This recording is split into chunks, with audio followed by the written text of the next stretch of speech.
ہمارے پاس کیا جواب ہے؟ تو کہہ رہے ہیں کہ آپ نے جو کہا نا کہ کل بھی مراد ایسے ان پہ ہم میں کل مراد لیا جاتا ہے، جیسے 1 سے لے کے 100 تک 100 درہم تک لے لو، کہا تھا نا خذ من مال من درہم الی 100، ہے کہ نہیں؟ کہا تھا کہ نہیں کہا تھا؟ تو کہا تھا کہ کل کا جو مراد لینا ہوتا ہے نا بھائی، وہ کہاں ہوتا ہے؟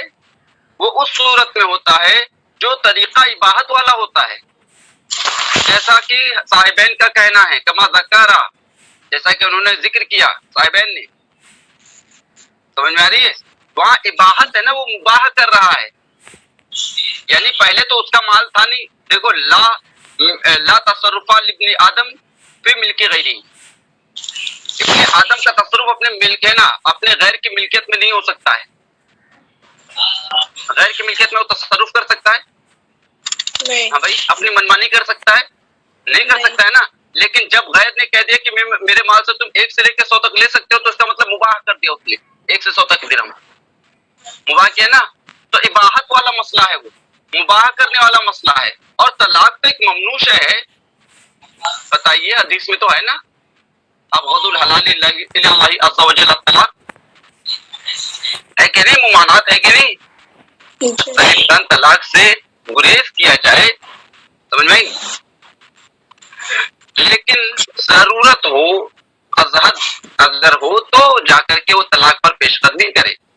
لیکن اصل جو ہے دیکھا جائے، اگر ہے نا سرسری نظروں پر دیکھا جائے، ماں قطع نظر اس کو ضرورت ہے نہیں ہے وغیرہ وغیرہ، اس کو ہے نا سائڈ میں رکھ کر کے ہم اگر دیکھیں تو باب الطلاق میں طلاق ایک ممنوع ہے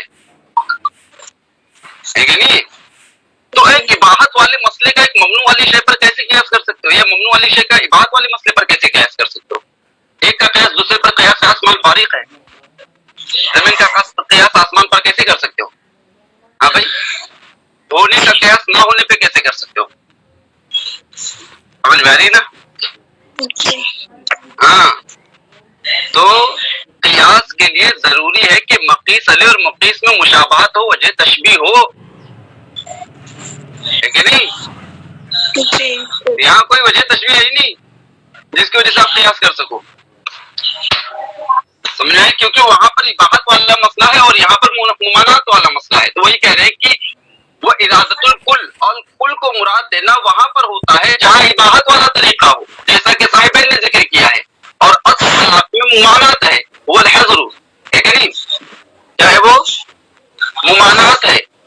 اب پھر یہاں سے صاحبین کے دلیل کا جواب ہو گیا. اب یہاں پر امام ظفر رحمہ اللہ کی دلیل کا جواب دے دیں. سمجھے؟ امام ظفر رحمہ اللہ نے فرمایا تھا نا کہ غایت اولا غایت ثانیہ ضرور داخل نہیں ہوتی ہے، صرف بیچ والا داخل ہوتا ہے، نہ تو جدار اولا نہ تو جدار اول نہ تو جدار ثانیہ، کوئی مطلب کوئی دونوں میں سے کوئی داخل نہیں. تو کہہ رہے کہ غایت اولا کے لیے ضروری ہے کہ وہ موجود ہو. دھیان سے سنیے، باب بہ میں جب اس نے کہا تھا کہ اس دیوار سے اس دیوار تک میں بیچ رہا ہوں، تو دیوار پہلے سے موجود ہے کہ نہیں موجود ہے؟ بتائیے مجھے. دیوار دونوں کی دونوں موجود ہے، ورنہ اس کا کہنا یہ ہے نا کہ اس دیوار سے اس دیوار تک. ابھی دیوار بنے گی، اس کے بعد کیا ہے، جب ہو جائے گی تب کیا ہے اس دیوار سے اس دیوار تک ہے. یہ تو کلام بھیجا ہے نا بھائی، یعنی مستقبل میں اگر ایسا ہوگا تو اس کا ابھی سے یہ کہنا کہ اس دیوار سے اس دیوار تک، یہ تو بالکل بھیجا ہے. جب ہوگی تب کے لیے کیا ہے وہ. لیکن ابھی جب اس نے کہا تو اس کا مطلب وہ دیوار پہلے سے موجود ہے، تبھی وہ کہہ رہا ہے کہ اس دیوار سے اس دیوار تک. اور میں تو غایت اولا بھی موجود ہے اور غایت ثانیہ بھی موجود ہے، سمجھ میں آئی؟ دونوں غایت موجود ہے وہاں پر. لیکن طلاق میں جب اس نے کہا 1 سے لے کر 2 تک یا 1 سے لے کر 3 تک، تو مجھے بتائیے کیا عورت پہلے سے وہ مطلقہ ہے، طلاق کا وجود ہے؟ کیونکہ طلاق کا جو وجود ہوگا نا، طلاق اگر موجود ہوگی تو کب ہوگی؟ جب کہ وہ واقع ہو چکی ہو تب ہوگی موجود. اب ایک اجنبی کوئی کہہ رہا ہے تجھے طلاق، تو طلاق کا وجود نہیں ہوا کیونکہ طلاق واقع ہی نہیں ہوئی نا. تو اس کا مطلب یہ ہے کہ طلاق کا وجود اس کے واقع ہونے سے ہے. دھیان سے سنیے ہے نا. لیکن یہاں پر باب بہ میں ایسی بات نہیں ہے. باب بہ میں تو پہلے سے موجود ہے، تبھی تو اس نے یہ کہا کہ اس دیوار سے اس دیوار تک. اور یہاں پر اگر کہہ رہا طلاق والے مسئلے میں، تو اس کا مطلب یہ ہے کہ اس کو وہ موجود کرنا چاہتا ہے. کیونکہ اگر اس نے کہا ہے کہ 1 سے لے کر کے 2 تک طلاق، جیسے مثال کے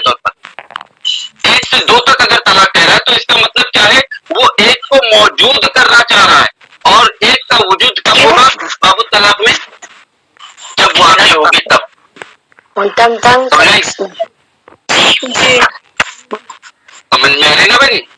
تو مطلب ایک طلاق واقع ہونی ہے تب جا کر کے دوسرے کا ترتب اس پر ہو سکتا ہے، تب جا کر کے اس کا کہنا صحیح ہوگا کہ اب وہ بولے کہ بھائی تو ہے نا میں یہاں تک کی زمین بیچ رہا ہوں، اب کہاں سے بیچ رہا ہوں اس کو یہ بھی تو بتانا ہوگا. اب یہاں تک ہے تو تک کے لیے سے ہونا ضروری ہے، ورنہ تک کا مطلب کیا رہ جائے گا؟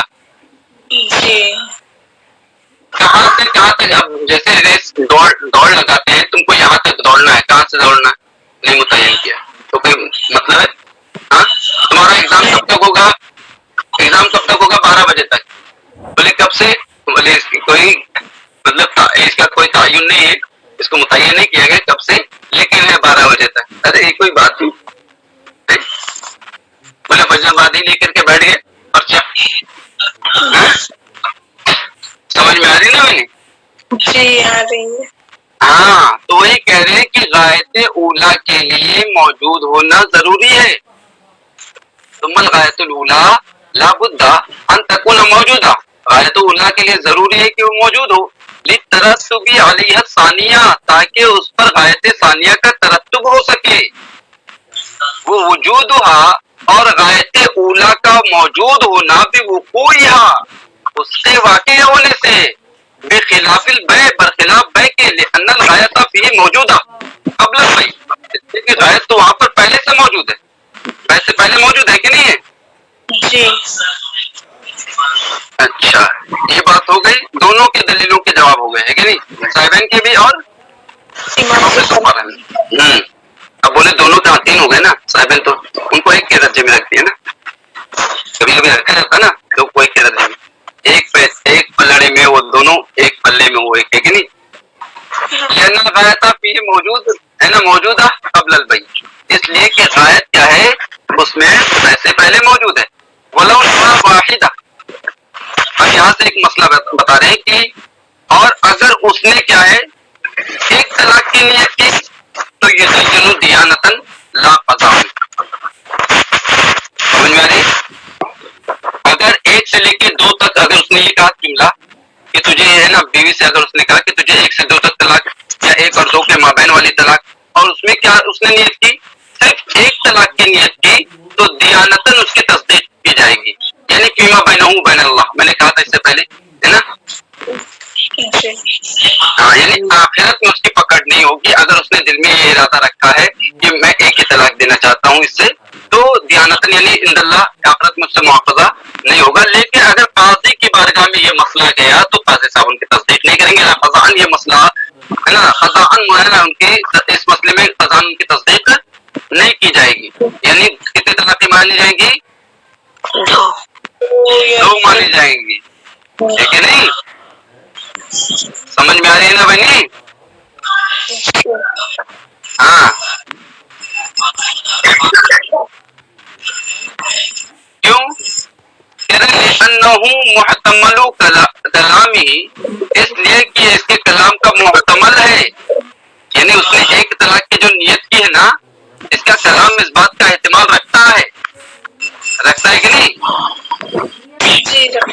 ایک طلاق کا احتمال رکھتا ہے، لیکن نہ خلاف الظاہر، لیکن یہ ظاہر کے خلاف ہے. سمجھ میں آ رہی بنی؟ تو ظاہر کے خلاف ہونے کی وجہ سے قضاءً ان کی تصدیق نہیں کی جائے گی، لیکن دیانتاً تصدیق کی جائے گی. سمجھ میں آئی؟ ہاں یعنی اگر یہ گیا کہاں پر، کورٹ کچہری میں، عدالت میں گیا، قاضی صاحب کی بارگاہ میں گیا، تو قاضی صاحب ان کی بات نہیں مانیں گے، ہے نا؟ سمجھ میں آ رہی ہے؟ ہاں چلیے اتنی بات ہو گئی. اب آگے کا مسئلہ کر لیں. مالکن واحدتن فی سنتین ونوى الضرب والحساب اولم تکن لہ نیہ فہی واحدہ. کہہ رہے کہ اور اگر اس نے اپنی بیوی سے کہا تجھے دو ایکم دو، لیکن طلاق دو میں ایک یعنی ملٹیپلائی کر رہا ہے، ضرب دے رہا ہے، سمجھ میں آئی؟ تو کہہ رہے ہیں انت طالق واحدۃ فی سنتین، کہ تجھے دو میں ایک طلاق، اور یہ کہہ کر کے اس نے ضرب و حساب کی نیت کی ہے یا کوئی نیت نہ کی، تو کتنی پڑے گی؟ ایک، فہی واحدہ، تو ایک طلاق پڑے گی، سمجھ میں آئی؟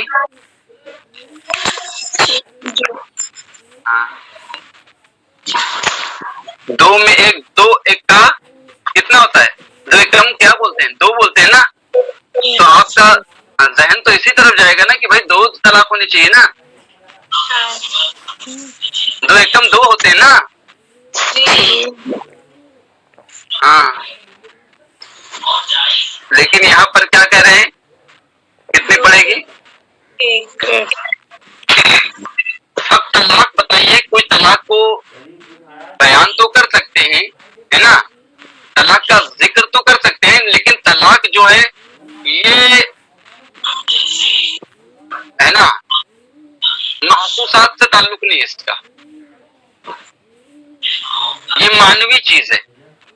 طلاق کا جو وقوع ہوتا ہے نا، اگر کوئی مطلقہ عورت ہو جاتی ہے تو اس کی طلاق کو کیا کوئی دکھا سکتا ہے کہ اس کی طلاق دیکھو یہاں پر ہے، اس کو لگی ہوئی ہے، اسے چسپاں ہے، دیکھو یہاں جا کر کے اس کو لگ گئی، ایسے کوئی دکھا سکتا ہے اس کو؟